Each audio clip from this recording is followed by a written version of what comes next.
Hi, and welcome to another edition of Listening Posts. I'm Sweenie with the Council for Drug-Free Youth, and today I have Stan Cowan, a research aide at the University of Missouri School of Medicine. Welcome, Stan. Well, thank you, Joy.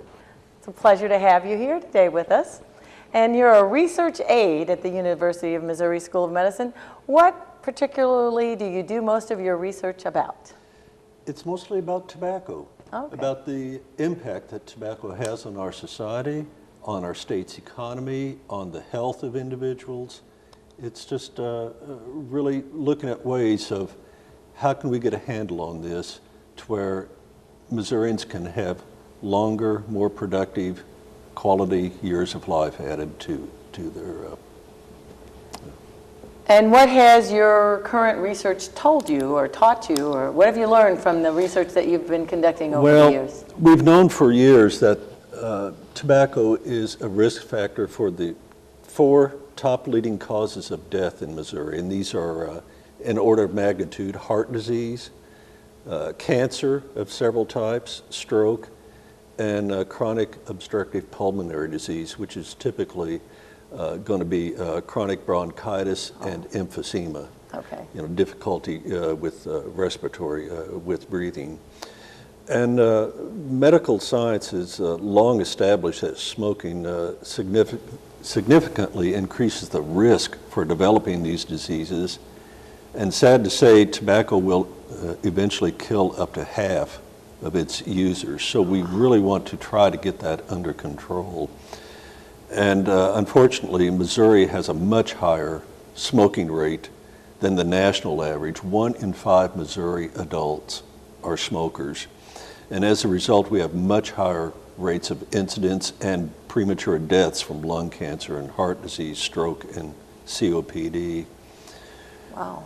I didn't realize that Missouri was in such bad shape as far as smoking went. I knew that our rates were higher than the national average, but I didn't realize that. And being from Council for Drug-Free Youth, what impact does this have on our youth? And I think that last time I looked, we were higher than our surrounding states, and I don't remember if it was 14 or 15% of the young people in this state, on average, smoke, even though it's still illegal for them to do that. Yeah, and traditionally Missouri has not only had higher rates of smoking among adults, but also among the youth. And this is sad because as callous as it may sound, the tobacco industry's own internal documents have shown that they refer to our youth, not as young people, not as children, but as replacement smokers. Oh. They know that in order to stay in business for the long term, they need to have new smokers come into the market to replace those that are dying. That's really disappointing to hear, but I guess it's a business. You got to find new customers, right?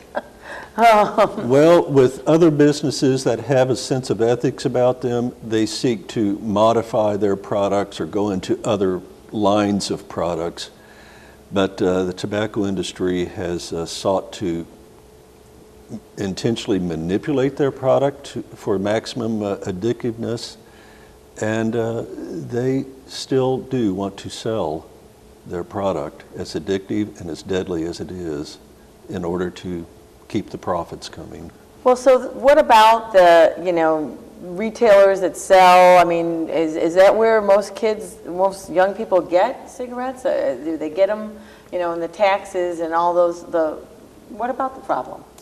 Well, actually, we do have data showing that some retailers do sell to kids, even though it's illegal. That's where about, I think I have the data here, about 14% of them actually purchase from stores, but the vast majority, about 80% plus, they get them from their slightly older friends where they can legally buy them because they're 18 or 19, and they provide them to their friends that are under 18.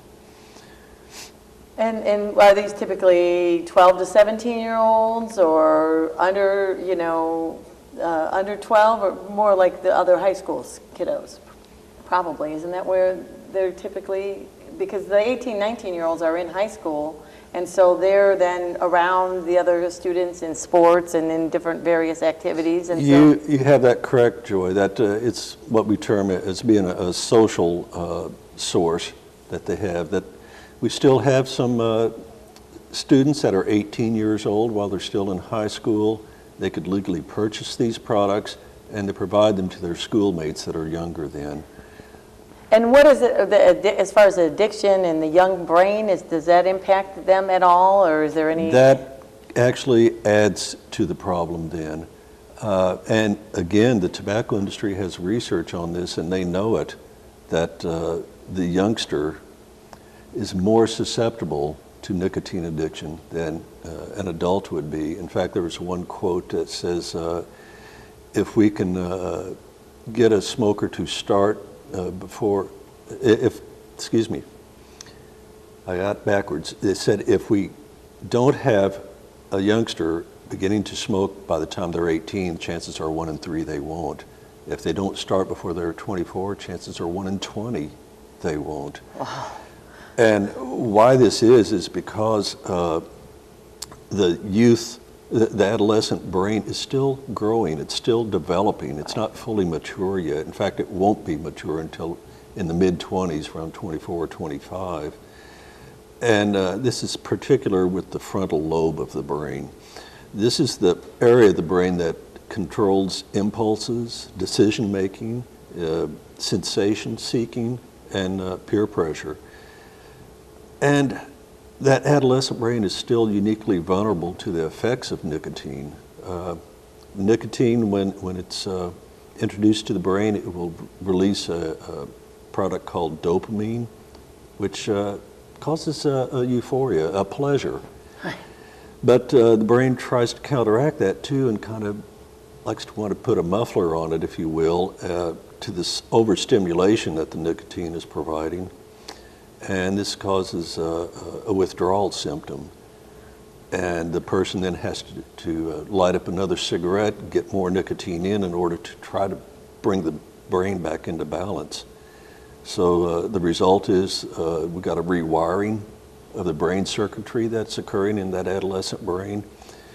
And every time in between cigarettes, the brain then is in a constant state of withdrawal from nicotine. And wanting it's more. wanting that, get that craving back and get that nicotine fix, if you will. So what is the solution?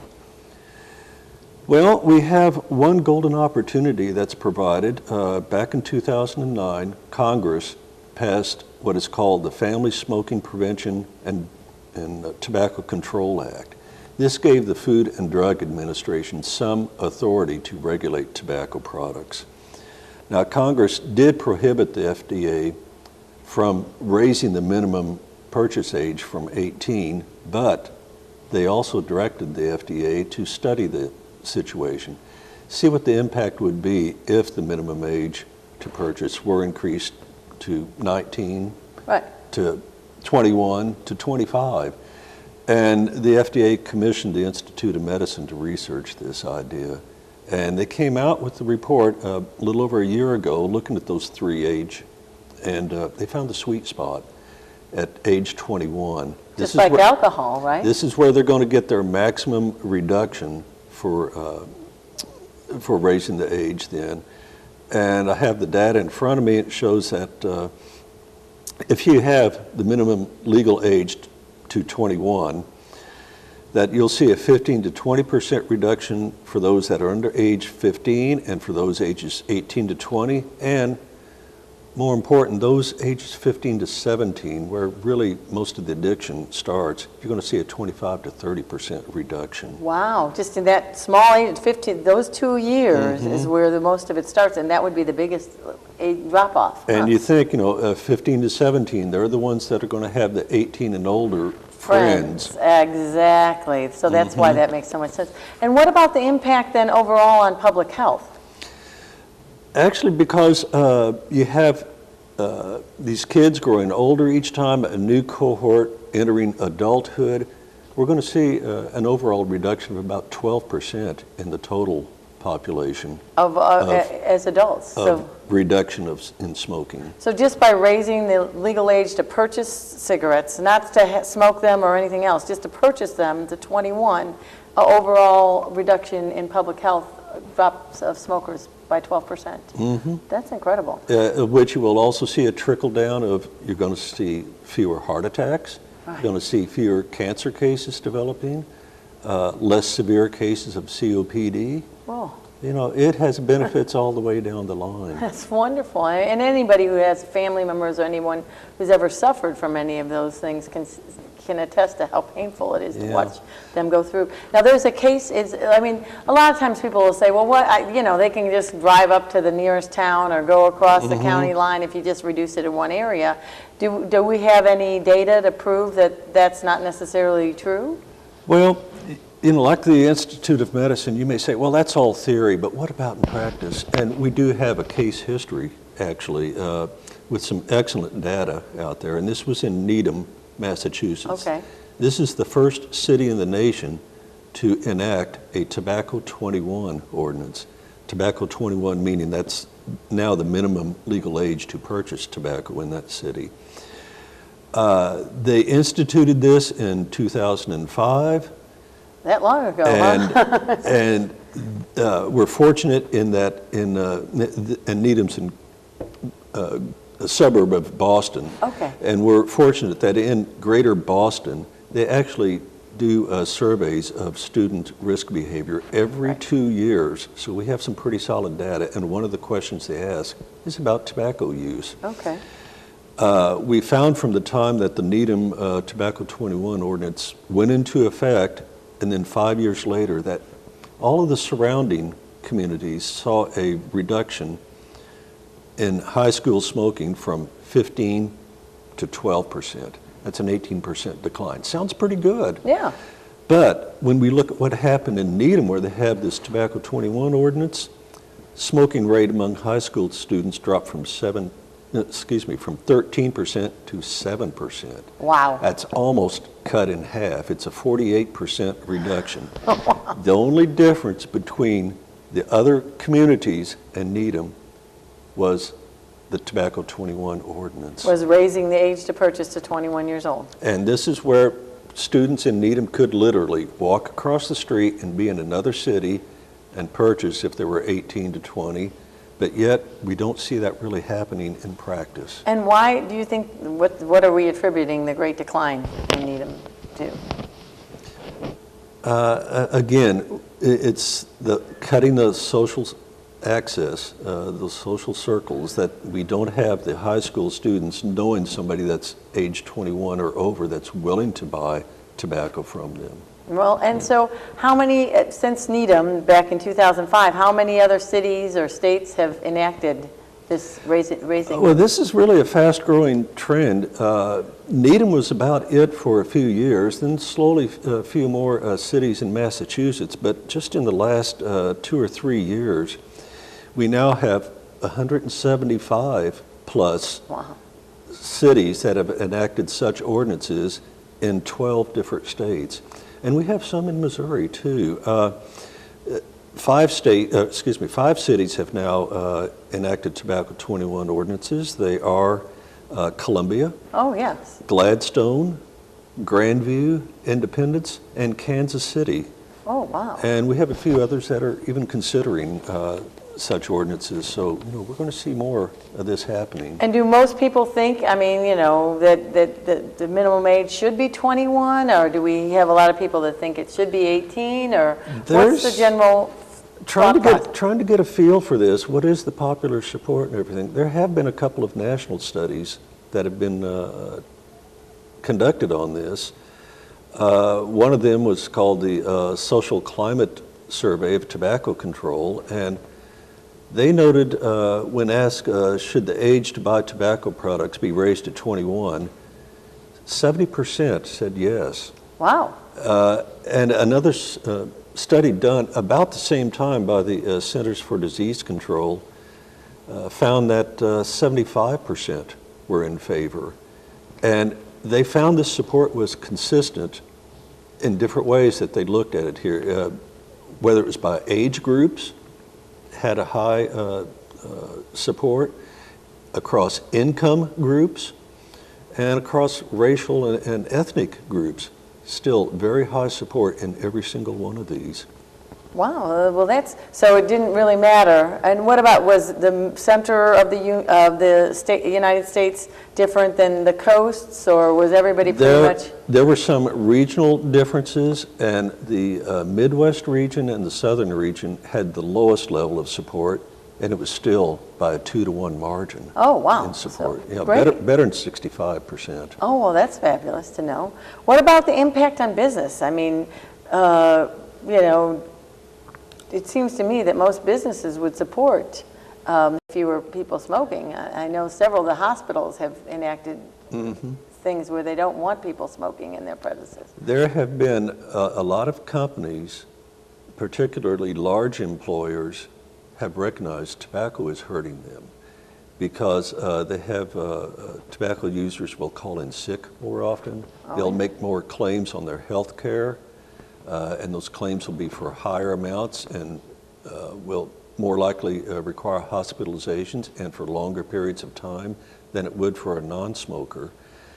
So whatever they can do to help encourage their tobacco-using employees to quit, they will do so.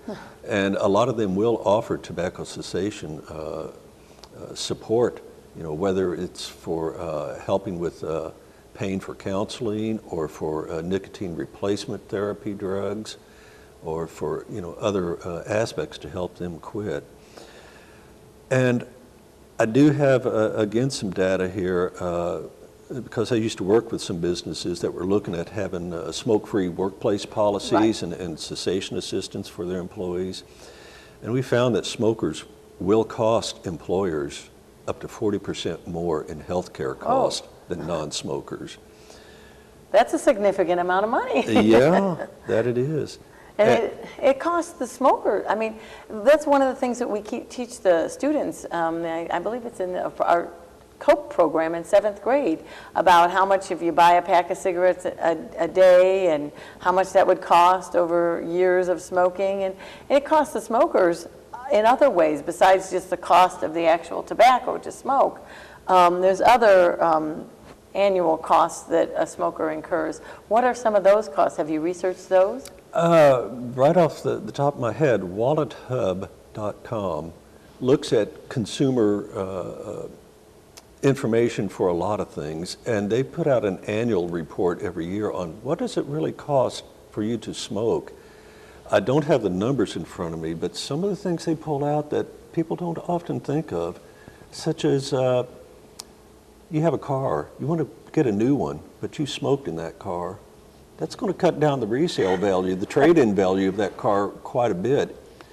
You have other things like the cost of health insurance. Your rates will be higher if you're a smoker than not. Cost of life insurance, same thing.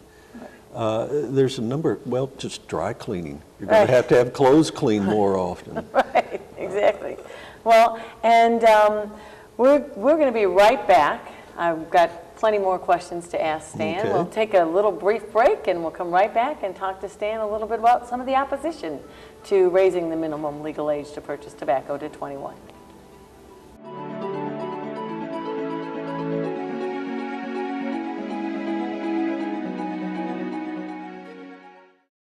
Hi, I'm Kurt Probst, and I'm a big brother.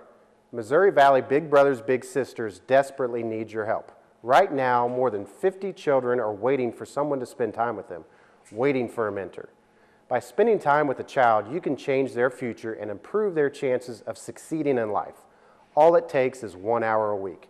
Call Missouri Valley Big Brothers Big Sisters at 634-3290 to get involved today. We are proud to be a United Way partner agency. The Boys and Girls Club works to enable all youth, especially those who need us most, to reach their full potential as productive, responsible, and caring adults. Success is within the reach of every young person who enters our doors. We work with youth to ensure they achieve academic success, develop good character and citizenship, and have a healthy lifestyle. Boys and Girls Club of the capital city. While some doors just open, our doors transform. Great futures start here. Find us online at bgcjc.com and like us on Facebook. We're proud to be a United Way partner agency.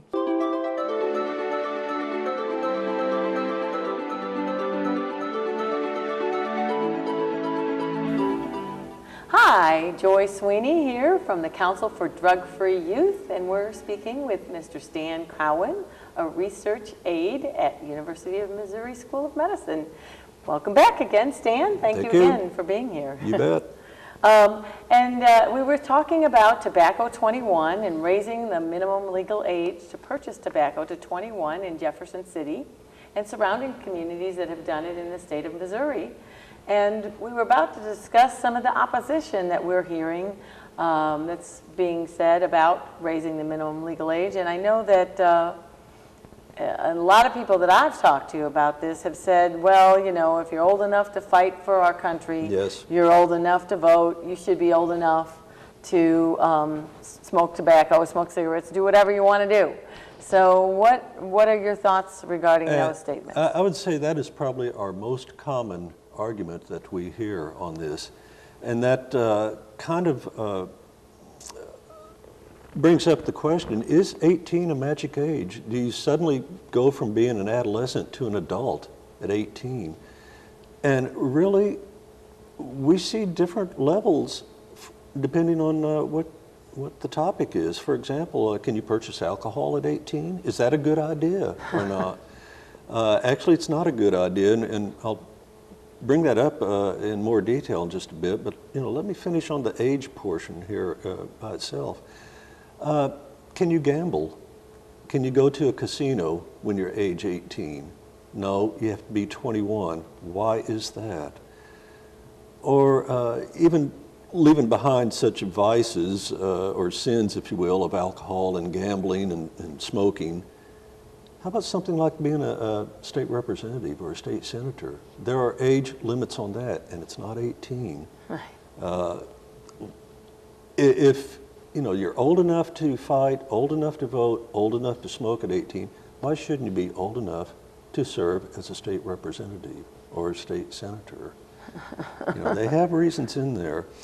Now, thankfully, our troops don't suffer the 50% mortality rate that tobacco causes. And the Department of Defense recognizes the impact that tobacco has on military preparedness, and they're taking steps to reduce tobacco use in the armed forces, despite intensive lobbying pressure that's being placed on Congress right now. Huh. They know it's a problem. They are working and trying to encourage their current troops to quit smoking if they are, and to discourage those that don't use tobacco from taking up the habit. From starting that habit. So, so if your son goes in or daughter goes into the military at 18 and they're around other people that smoke, there's also incentives for them not to smoke in the military currently. Is that what you're saying? That's correct. Wow, that's interesting. I did not realize that. I mean, I know that my kids didn't automatically go from being my baby to being an adult the day they turned 18. That's all. What are some of the other opposition, or what are some of the other counter arguments? Who else is against this? I don't even understand. I've sat in on some public hearings in Columbia and Kansas City area where the main objections really come from the Convenience Store Association and the convenience store operators. And one of their common claims, well, you mentioned it earlier, Joy, that they'll just go across the street, go to some other city and buy tobacco there. And it's going to cost my store business then because, they're just going elsewhere to buy it. There's a couple of faults with that. First, it assumes that the 18 to 20-year-old market is a huge portion of their profits there. And really, 18 to 20-year-olds only account for 2.1% of cigarette sales. Okay.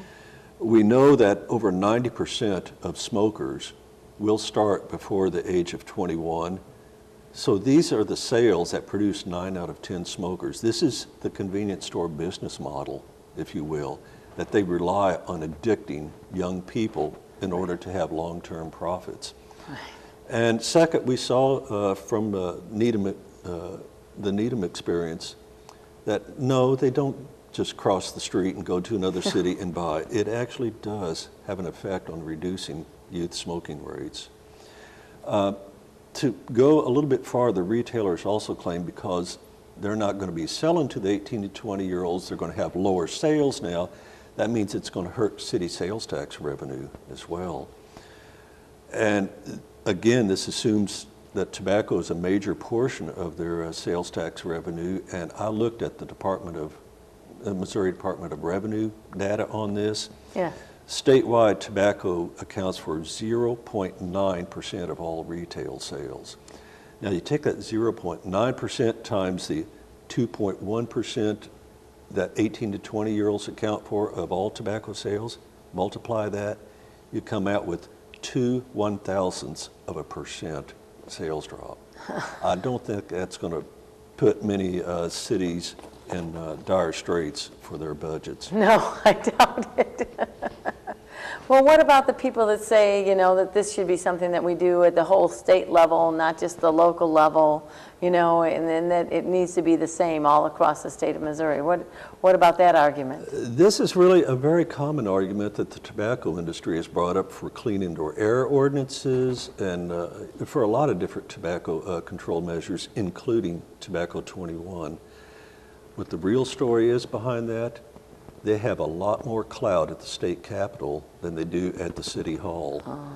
They have a lot of lobbying influence there. And in checking with Missouri Ethics Commission data, I found that in 2014 alone, the tobacco industry and the tobacco retailers have contributed over $250,000 to political campaign war chest. Wow. So this really shows we can't wait on state legislators. We can't rely on state legislators to protect our youth from tobacco addiction. However, we can act locally. Right. Well, and when I was involved with the schools too, it was all about maintaining local control and keeping control of what we did in our communities within the governance of our communities. And so I would think that most Missourians would want to have that level of control. So I don't understand the argument to kick it out to the state government, although that is right here in our town too. So, and you'd mentioned before something about the minimum drinking age. Yeah, I'm glad you brought that up and reminded me. Kind of getting back to that old enough to fight, old enough to vote argument. That actually dates back to the Vietnam War era when we had 18 to 20-year-olds being drafted for service, but yet they were disenfranchised from being able to vote. Right. And it just really followed that if they were old enough to fight, they should be old enough to vote. And this propelled acts then to lower the voting age to 18. But then this extended, say, well, old enough to vote, should be old enough to have a beer too. And that lowered the drinking age to 18 in many states. And we saw an almost immediate surge in teenage drinking and an immediate surge in really bad traffic accidents.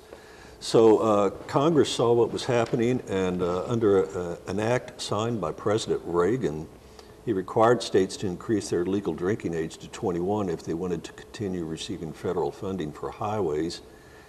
And as states adopted higher drinking ages, we saw a corresponding decrease in high school drinking and in highway deaths. There was a compelling reason to increase the age to purchase alcohol from 18 to 21.